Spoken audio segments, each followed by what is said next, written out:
दोस्तों नमस्कार, मैं रमनू सिंह। 2024 में आप बीजेपी से पीएम किसे बनाना चाहेंगे? नरेंद्र मोदी, अमित शाह, योगी आदित्यनाथ? अगर हम यह मानकर चलें कि 2024 के लोकसभा चुनाव में एक बार फिर भाजपा को बहुमत मिल जाता है, तो आप प्रधानमंत्री के रूप में किसे देखना चाहेंगे? 10 साल के शासन में नरेंद्र मोदी को देख लिया, क्या आगे भी आप उन्हें देखना चाहेंगे? या फिर जिस तरह अमित शाह हर राज्य के चुनाव में काफी सक्रिय भूमिका निभाते आ रहे हैं, तो आप अमित शाह को आगामी प्रधानमंत्री के रूप में देखना चाहेंगे? या फिर आप यूपी के मुख्यमंत्री योगी आदित्यनाथ को प्रधानमंत्री के रूप में देखते हैं? तीनों काबिल नेता हैं, तीनों के काबिलियत के बारे में थोड़ा जान ले।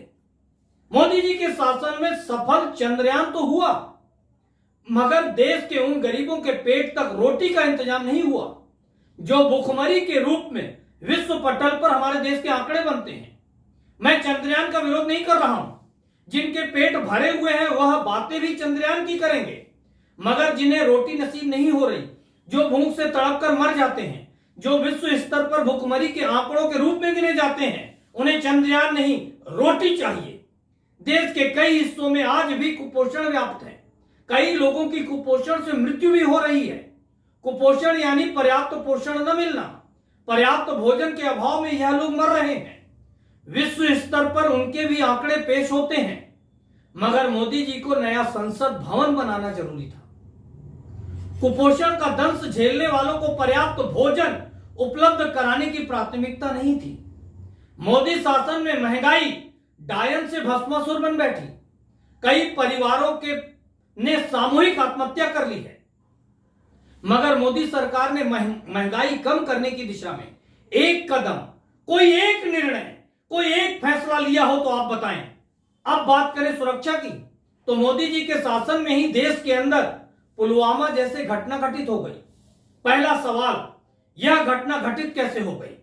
दूसरा सवाल, इस घटना का पर्दाफाश आज तक सरकार क्यों नहीं कर पाई?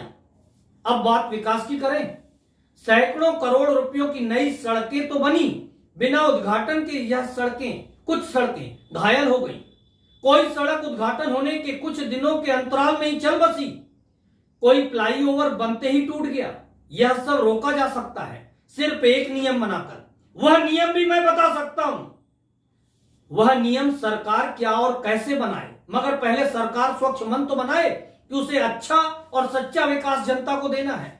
जिस दिन जिस भी सरकार को लगे उसे जनता को बेहतर विकास देना है, मैं उन्हें सिर्फ 2 लाइनों का नियम बताने को तैयार हूं। अब बात करें अमित शाह की। अमित शाह भाजपा के चाणक्य हैं, मोदी जी के लिए अघोषित उत्तराधिकारी भी वही हैं। मेरा सिर्फ एक छोटा सा सवाल है, अभी एक गुजराती भाई ने द केरल स्टोरी फिल्म बनाई, मीडिया में खबरें आई कि राष्ट्रीय अपराध अन्वेषण ब्यूरो के आपराधिक रिकॉर्ड के अनुसार बीते 10 वर्षों में सिर्फ एक राज्य केरल से 30,000 लड़कियां, 30,000 महिलाएं गायब हुई हैं, लापता हो गई हैं। इतना ही नहीं, यह लड़कियां कई देशों में आतंकवादियों तक पहुंच गई हैं या पहुंचाई गई हैं। कई लड़कियों के कई बच्चे भी हो गए हैं। वाकई में यह घटना दुखद है, चिंतनीय है, मगर गंभीर विचारणीय भी है।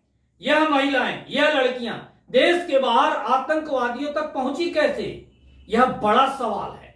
आतंकवादी इन्हें केरल से लेने आए थे या यह केरल से वहां पहुंची कैसे? इससे देश की सीमाओं की सुरक्षा पर भी सवाल उठता है, जबकि यह आंकड़े देश के महज एक राज्य केरल के हैं।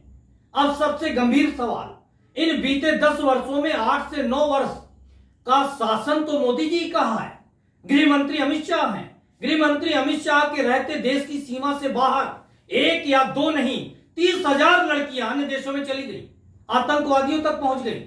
उस समय हम क्या कर रहे थे, हमारी सरकार क्या कर रही थी? हम राज्य सरकार को सामने करके अपनी जिम्मेदारियों से क्या बच सकते हैं? अब बात योगी जी की भी कर लें। योगी जी पूरे देश में बहुत तेजी से पॉपुलर होने लगे। उनके बुलडोजर कार्रवाई की नकल मध्य प्रदेश के मुख्यमंत्री ने भी की, फिर हरियाणा सरकार भी योगी जी के कार्रवाई की नकल करने लगी।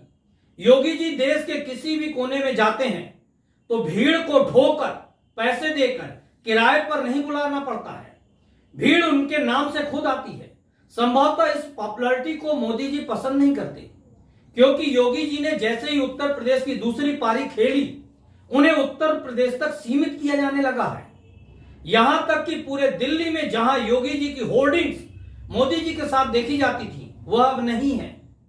अब उत्तराखंड के सीएम पुष्कर धामी की होर्डिंग्स लगी देखी जा रही हैं। दिल्ली मेट्रो में योगी जी छाए रहते थे, अब नहीं है। तो क्या योगी जी के कद, पद और कार्यों की लोकप्रियता से बीजेपी के अंदर ही उनसे खतरा महसूस किया जा रहा है? इसलिए सीमाएं तय कर दी गई हैं, सिर्फ उत्तर प्रदेश, पूरा देश नहीं। वैसे एक सवाल और सामने लाना चाहता हूं। 2014 के चुनाव के पहले संघ प्रमुख मोहन भागवत के बयान काफी बढ़ चढ़कर आते थे। अब न जाने मोहन भागवत भी कहीं खो गए हैं या उन्हें भी सीमित दायरे में रहने के लिए कह दिया गया है। कुछ तो ऐसा है, वरना मोहन भागवत मौन रहने वालों में तो नहीं है। फिर वापस अपने सवाल पर लौटते हैं। 2024 में आप बीजेपी से प्रधानमंत्री किसे बनाना चाहेंगे? मोदी जी, अमित शाह या योगी जी को? कमेंट्स बॉक्स पर लिखकर बताएं। धन्यवाद दोस्तों।